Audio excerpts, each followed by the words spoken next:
बदतमीज बहू। सभ्यता से भरपूर शास्त्री परिवार की इकलौती बेटी मोहिनी को बचपन में ही पढ़ाई के लिए विदेश भेज देते हैं, जहां से वो सालों बाद ग्रेजुएशन पूरी करके इंडिया वापस आती है, जो अब संस्कार, सभ्यता, संस्कृति जैसी चीजों से कोसों दूर होती है। एक सुबह मोहिनी शॉर्ट ड्रेस पहने, कानों में हेडफोन लगाए जोर जोर से इंग्लिश गाने गाती हुई घर में घूम रही होती है।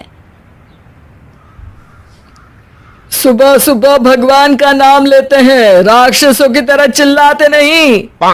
पॉप्स, आपको अच्छे गाने की बिल्कुल समझ नहीं है, सो ठीक है, चिल पिल। अरे मोहिनी, पापा से ऐसे बात करते हैं क्या? सारी तमीज भूल गई हो? ओह मॉम प्लीज, इतनी बड़ी भी कोई बात नहीं हुई, सो डोंट ओवररिएक्ट। ऐसे ही दिन बीतते हैं जिसमें मोहिनी के तौर तरीके, रहने और बात करने का ढंग उसके मम्मी पापा को परेशान करने लगता है। भला कोई मानेगा कि ये मेरी बेटी है? रीति रिवाज और संस्कारों से तो इसका दूर दूर तक कोई नाता नहीं, और अब तो लगता भी नहीं कि कभी होगा। अरे ऐसे कैसे नहीं होगा? लड़कियां सारे नखरे अपने माँ बाप को ही दिखाती है। ससुराल जाकर उन्हें सब कुछ करना भी पड़ता है और मानना भी। पत्नी की बात शास्त्री जी समझ जाते हैं और कुछ ही दिनों में अपने से भी ज्यादा धार्मिक परिवार में निखिल के साथ मोहिनी का रिश्ता पक्का कर देते हैं। रिश्ता तो पक्का कर दिया, पर यहाँ मोहिनी को कैसे मनाएंगे? शादी ब्याह के मामले में आटे में नमक जितना झूठ तो चलता है जी। इसी तरह एक के बाद एक तिकड़म लगाते हुए दोनों मिलकर मोहिनी को शादी के लिए तैयार कर लेते हैं और मोहिनी निखिल की शादी हो जाती है, जिसके अगले दिन से ही मोहिनी दोबारा अपने पूरे अवतार में शॉर्ट ड्रेस पहनकर घर में घूमने लगती है। बहू को ऐसे देख सास की आंखें फटी की फटी रह जाती हैं। अरे ये क्या बेशर्मी है, हमारे घर की लड़कियां जींस तक नहीं पहनती और तुम बहू होकर इतने छोटे कपड़े पहनकर पूरे घर में घूम रही हो। सीरियसली मॉम, प्लीज आप अपनी इस 80 के दशक वाली सोच में मुझे इंक्लूड मत करो। हाय तौबा, एक तो बेशर्मी दिखाती है, ऊपर से सास के साथ जुबान भी लड़ाती है। अरे जल्दी कपड़े बदल कर आ, घर की पहली आरती तुम्हें ही करनी है। इतनी देर में निखिल भी वहां आ जाता है। माँ पापा आने वाले हैं, पूजा का सारा सामान तैयार है ना? ये पूजा हमेशा मेरे बॉयफ्रेंड्स के पीछे पड़ी रहती थी और अब हस्बैंड के पीछे भी आ गई। मोहिनी की बातें सुन सास तो अपना सिर पकड़ लेती है, लेकिन निखिल किसी न किसी तरह उसे पूजा के लिए कन्विंस करके कपड़े चेंज करने के लिए भेज देता है, जिस पर पूजा खत्म होने के बाद वो एक बार फिर अपनी शॉर्ट ड्रेस में आ जाती है। बहू, ये क्या तरीका है?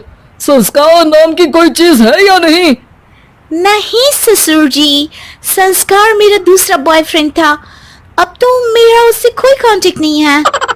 मोहिनी का जवाब सुन के ससुर तो भगवान नाम जपते वहां से चले जाते हैं, लेकिन सास बहू के बीच कहासुनी फिर शुरू हो जाती है, जिसे इग्नोर करते हुए मोहिनी घर से बाहर चली जाती है और देर रात घर वापस आती है।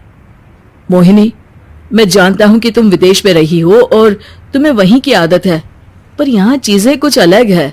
अगर तुम उस हिसाब से कुछ एडजस्ट कर लो तो सबके लिए सही हो जाएगा। I am not in a lecture mood. Good night. अगली सुबह मोहिनी देर से उठकर एक बार फिर उसी तरह सबके सामने आती है, जिस पर उसकी सास कुछ बोले उससे पहले ही मोहिनी की दोस्त मोनिका और रेचल वहां आ जाती हैं। Oh hi darling, how are you? OMG, we missed you so much. I missed you too darling. Ram Ram, इन्होंने तो तुमसे भी छोटे कपड़े पहने हैं। अरे तुम लोगों के अंदर कोई शर्म लिहाज बाकी भी है या सब बेच खाई? मोहिनी, तुम्हारी मेड कुछ ज्यादा नहीं बोलती? इस पर मोहिनी की दोस्त उसकी सास का मजाक बनाने लगती है, जिसे सुन निखिल उन्हें जवाब देते हुए कड़वे शब्द सुना देता है और वो सुन के वो दोनों तो मुंह बनाए वहां से चली जाती है, लेकिन गुस्से से लाल मोहिनी वहीं खड़ी निखिल को घूरती रहती है। घूर क्या रही हो? तुमसे शादी की ये सोचकर कि विदेश में पढ़ी लिखी हो, घर में कोई पॉजिटिव चेंज लाओगी, अपनी करियर के लिए एम्बिशियस होगी, पर अपने इस बिहेवियर से उस पढ़ाई के साथ साथ अपने मम्मी पापा के नाम को भी डुबो रही हो। अगर तुम्हें ऐसे ही हाल रखना है तो यहाँ रहने की कोई जरूरत नहीं है। निखिल की बातें सुनकर मोहिनी रोते हुए घर छोड़कर अपनी मम्मी पापा के पास वापस आ जाती है। ससुराल में सब कुछ ठीक तो है? वो अपने आप को समझते क्या है? मोहिनी पर चिल्ला रहे हैं? मैं क्यों उसके इशारों पर चलूं? मैं अपनी लाइफ अपने तरीके से जीना चाहती हूँ और वो ना आप लोगों को मंजूर था और ना ही उन्हें है। तुम यहाँ नहीं रह सकती। अपने पापा की बात सुन के मोहिनी हैरान रह जाती है। हाँ, तुमने बिल्कुल सही सुना। अगर तुम्हें अपने इस घमंड, बेशर्मी और बदतमीजी में ही जीना है तो तुम यहाँ भी नहीं रह सकती। बेटी, मैं मानता हूँ हमारे यहाँ रीति रिवाज बहुत मायने रखते हैं और हमने उन्हीं के ओवरडोज से बचाने के लिए तुम्हें विदेश भेजा था। एक लड़की जो शादी करके घर और बच्चे संभालती है, उससे तुम अपने आप को ज्यादा समझ सको इसके लिए भेजा था।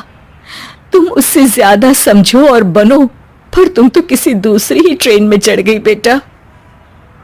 उसके मम्मी पापा बहुत देर तक मोहिनी को सारी बातें समझाते हैं, जिन्हें सुनकर मोहिनी को अपनी गलती का एहसास होता है। वो जॉब ज्वाइन कर लेती है और ससुराल वापस आकर उन्हें मॉडर्न बनाती है और खुद भी कुछ रिवाज सीखते हुए खुशी से रहने लगती है।